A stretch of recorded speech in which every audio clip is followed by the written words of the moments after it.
Secretary Kim. So parang nakakatuwa and at the same time parang very thankful and grateful and mga ilang buwan na bang mag 2 months na rin I know, to right. napapanood ng mga tao and hindi nila kami binibitawan at iniiwan. Patuloy silang nakasubaybay dito sa palabas namin kahit 20 minutes a day lang siya. Yan ang pag-uusapan natin ngayon, no? Yung success talaga ng Kim Pao. Kasi yung ating conversation po ngayong hapon, we divided it in 2 different parts, no? Pag-uusapan natin now is the kilig success of... Grabe naman yung kilig sa... Totoo naman, Kim! Okay naman. Hindi ka ba naniniwala? Pero kinikilig naman ako. Hindi, charot lang yun. Totoo ba yan? Kasi maniniwala ako, Kim, na kinikilig ka talaga. Sa success! Sa success. Pero ikaw, paano nasasanay ka ba? Kasi for the longest time, I've known you in the industry, you're parang like a standalone actor. And now with Kim, parang nag-iba yung wind, no? Parang ang daming kinikilig bigla. How are you managing that? To be honest, hindi kasi ako lumalabas so hindi ko masyadong hindi ko alam yung demographics or kung paano tinatanggap ng mga tao aside sa mga nagtitweet or nagpo-post sa mga social media platforms. Pero ito, pag may mga out of town shows ako or medyo ramdam doon, pero mixed pa from Linlang and Secretary Kim. Pero now that lalabas na nga sa TV, I'm expecting more people to call me BMC rather than Victor. On the contrary, si Kim naman laging nagbabasa, updated sa... Yun naman lagi. Ay, hindi ba lagi? Yung mga reactions. Social awareness. Wow! Kumbaga. So ikaw, Spell. di ba? Yung nababasa mo, Kim, natutuwa ka na ang daming kinikilig sa inyo, even abroad. Makakagulat. And sa edad kong to, parang Ilang taon ka na ba? 47.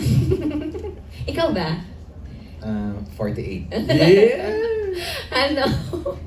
Wala ako na ano naman, nakakatuwa talaga. Totoo lang, nakaka-amaze. Right. Na parang ang dami ulit na nanonood ng mga romantic shows. Di ba parang the past few years or months, gusto ng mga tao horror, gusto ng mga tao mystery, gusto ng mga tao action, gusto nila yung mga matatapang na ano. Ito, marshmallow lang. Lambutan lang. Lambutan lang natin ng konti. Right. Kasi kailangan ng mga tao ng ganon. Yung mga nakangiti lang sila nang wala namang dahilan. So parang nakakatuwa lang na isa kami sa mga naging dahilan na nagbibigay ng ngiti sa kanila. Seeing your body language, would you say na medyo naging comfortable na talaga kayo sa isa't isa? I think yes, and the role requires it as well to loosen up and be more comfortable with each other. So maybe nabagayan rin na mga roles or mga roles like here in Secretary Kim. Kimi? Body language? Yeah. Sabi Parang naman comfortable na kayo kasi gumaganon ka na sa kanya. Oo naman. Nasakal ka pa nga. Pero wala naman sa kanya yan. pero ano naman, syempre, ilang taon ko na rin nakatrabaho mga isang taon. Lagpas isang taon na rin. Right. Last year, January ko siya January no? Last year. Parang ano na rin. Yun, parang mas nasanay naman na siya sa pag-uugali ko, sa ingay ko. Kanina sa nga, backstage kulitan ko, oo, parang yung kulitan niya nakakatuwa lang. Nung wala na lang sa kanya, wala na siya. Isa lang siyang ganyan lang. Sa dalawang poste. Grabe naman. Okay, sinabi mo, Kim, na since January of last year nag-work na kayo, what's the funniest memory so far ng working with each other? Funny, yes? Yeah. Paulo, sandali lang, himayin ko muna. Ang dami ba? Wala. Wala.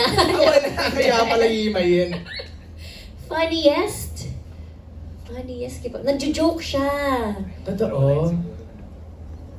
Nakakatawa. May mga times na hindi pa kami masyadong nag-close, yung Linlang. Okay. Yung bigla na lang niya akong kakausapin. Akala ko kinakausap niya na ako. Yung pala nakikipag-true lines pala siya sa akin. Oh! Yung mga lines niya na, ano yun? Ay, shucks, hindi ko pa pala namin memorize. Yun ang lagi niyang, yun yung parang simula ng usap namin na binabatuhan niya ako ng linya ng eksena. Nice. Mas marami pa kasi siyang sinasabi sa eksena ngayon sa personal. O, Pao, ikaw naman. Funniest memory with Kim? Parang everyday naman funny si Kim. Parang very energetic siya. So, Mabait ka entrance. oo, kulang na lang magbayad ako ng entrance fee.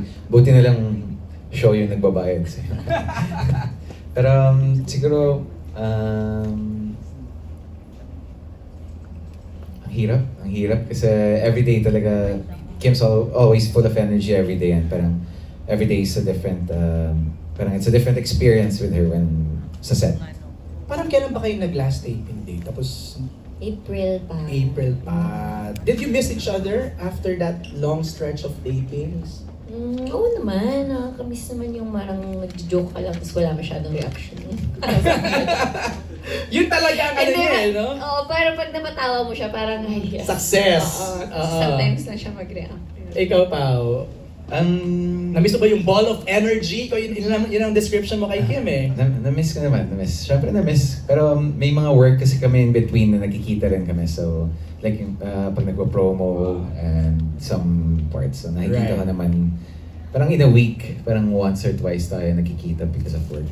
Hindi, nakakatuwa nga lang talaga. Ako na-amaze ako kasi from Lin lang, tapos tuloy-tuloy, na parang non-stop, hindi natatapos. And I'm sure the Kim Pao fans, ayaw nilang matapos. Gusto nila dire-diretso lang. Madami pa naman to. Ay! Hindi ba dapat mahaba pa yung secretary? Palabas pa siya sa TV. Nagpaliwanag agad.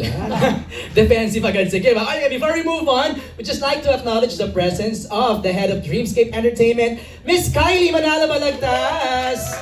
She's here, and of course, our head of creatives ng Dreamscape Entertainment, Mr. Rondel Lindayag. Thank you sa ating mga bosses. Okay, now we'll continue to talk about the success of the View original adaptation, What's Wrong with Secretary Kim. Alam niyo bang lagi kayong trending? Every episode ninyo? Hating gabi kasi lumalabas. Pinupost ng Dreamscape. Pinupost sila. Nakita namin. So, thank you. So, I thank have you. a question. Ano yun? Yung latest episode niyo. Grabe. Anong dun? Yung sa parang aparador. Sa cabinet. Serious. Ilang takes yon? Solo. Ay, wow! Isa or dalawa siguro para dun sa backshot. Pero it's funny because when Direct Chad was shooting that, parang iconic rin kasi yata yung scene na yun sa That's original. So ayaw rin namin mapahiya. So parang ginandahan rin Direct Chad para sa viewers natin. Was that difficult? Was that easy? Grabe naman yung difficult, tsaka easy. Why? Normal. Ay, wow! Normal! Hindi, syempre, hindi pa nagsisimula yung Secretary Kim. Yan na yung laging pinapalabas ng mga tao na Correct. yung fan talaga ng show. Correct. Na naku, ito abangan talaga namin to kasi very iconic to. So kami naman, sobrang na-pressure kami kasama si Direct Chad. Na parang sana hindi natin ma-fail yung mga fans ng Korean Secretary Kim. Sana may ibubuga din yung Philippine version. Wala naman. Masaya naman. You wanna add some more, Pao? Yun naman, parang hindi naman finail ni Kim yung Oh no, ka naman! Sino ba nagdala ng viewers eksena? natin. Si Kim. Uy, hindi oh. Last ko ng pagdadala yun. Yung next time siya na. Totoo, naghati kami. Sabi, uy, kahati tayo dito sa mga ilang ano na to ha. Dito Ako ako ngayon, muna. dito ako muna. Akong piloto dito. Sa susunod, ikaw na ha. Siya na po yung next. Abangan niyo po. Meron. Ay, meron pa daw. Meron pa daw. Siya na po yun. Babangan natin yan. Okay, saan kayo pinaka-proud sa series na to? Doon, charot. Hindi, charot lang. Hindi, charot lang. Pero naman, hindi mamalo ko. Jokes are half, man. Saan pinaka-proud? Yes.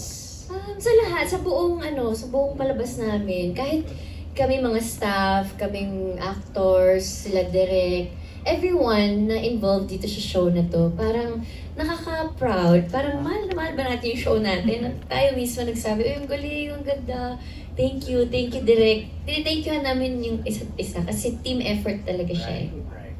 Ako same, pinaka-proud ako sa mga tao na nagtatrabaho sa likod ng camera dahil kung ano yung effort namin na binibigay sa mga scenes or sa mga scenes. Parang times 3, times 4, times 5 yung binibigay nilang effort. So pag nakikita mo yung effort na gusto nilang pagandahin yung show, parang mas mas nape-pressure kami para pagandahin dahil lahat talaga tumutulong-tulong para sa isang goal. Just like to acknowledge lahat ng team ng What's Wrong with Secretary Kim na nandito ngayon. Again, congratulations sa inyo. At ito na nga, Free TV. Tayo ay mapapanood na, it's a gift to all your fans. Ano yung pakiramdam na mapapanood na siya every weekend? Me, I'm very excited because same with Lin Lang when it was shown on Amazon Prime. Tapos hindi namin in-expect na tatangkilikin pa rin ng ganito when it comes paglabas sa Free TV. And I'm hoping na sana ganun rin sa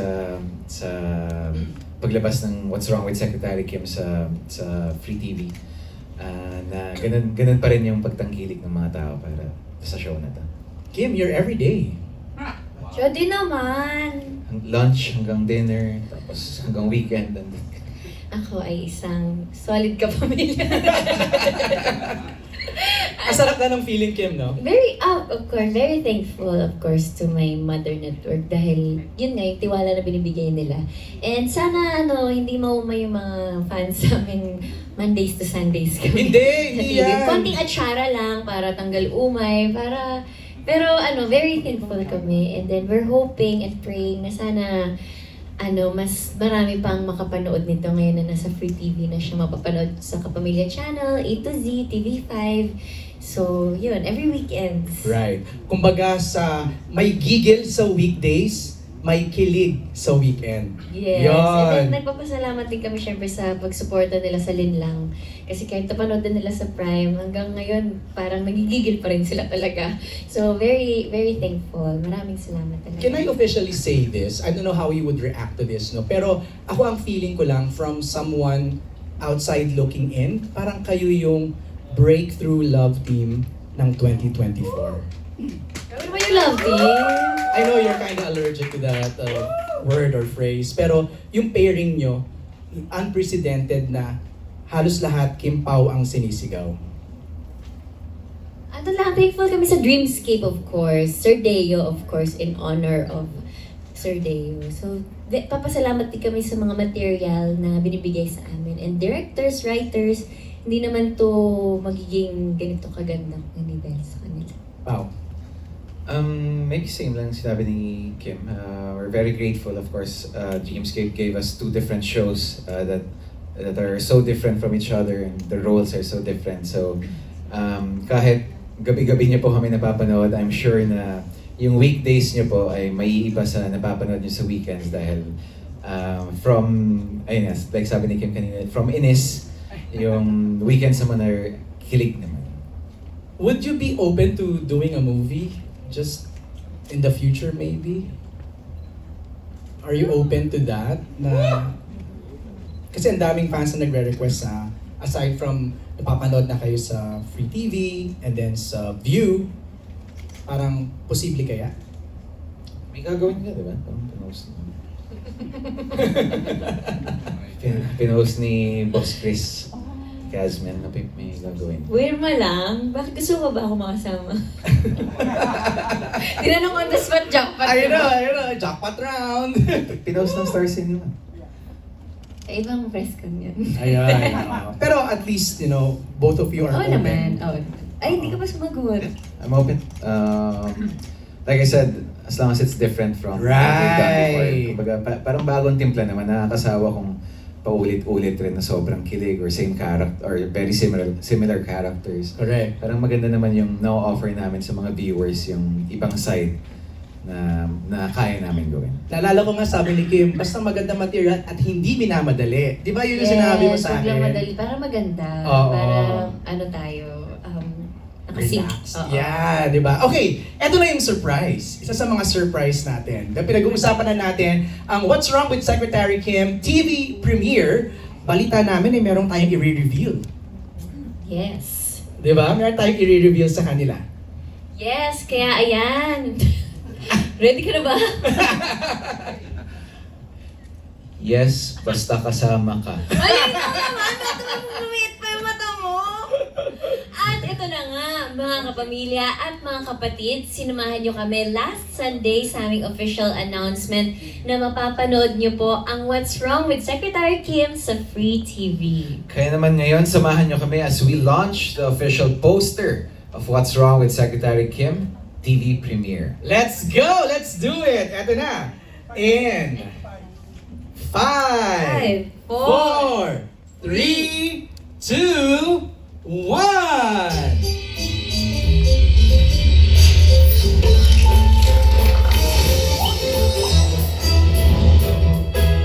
Yan! That poster was designed by Justin Besana and photo by Eileen Yatko. Ba talaga si Aileen? Ito po siya. Pau, quick reaction sa poster natin. Ang cute! Yan, naalala ko yung shinood namin. Pero ang gusto ko yung mga moving paper. Gumagalaw yung mga papers habang still yung background. Galing. Kimi? Wow, kakaiba po. Kaya sana abangan din nila yung TV premiere. Ba't parang ikaw naman yung boss ko dyan? Hindi ba? Alright, there you have it, mga kapamilya, the official TV premiere poster of The View original adaptation What's Wrong with Secretary Kim. Go ahead, before we invite pala, no, I have another surprise. Ay, may surprise another. Wala to sa script. Ay, wow. Let's call in our head of Dreamscape Entertainment, Miss Kylie Manalo Balagtas, and head of creatives ng Dreamscape, Mr. Rondal Indayan for Arcade for Paolo! Happy birthday to you! Kimi, go! Ako kanta, birthday, happy birthday! Happy birthday to you. Live nila. Happy birthday, BMC! Wish ka! Wish? Sabihin ko ba out loud? Wala daw bulungan. Ang wish ko ay syempre more success for Dreamscape. Parang, and of course, aside from that, more income for Dreamscape. Para mas makapag-produce ng mas madaming shows. Thank you, Pao. Happy birthday! Have a seat ulit. We'll just ask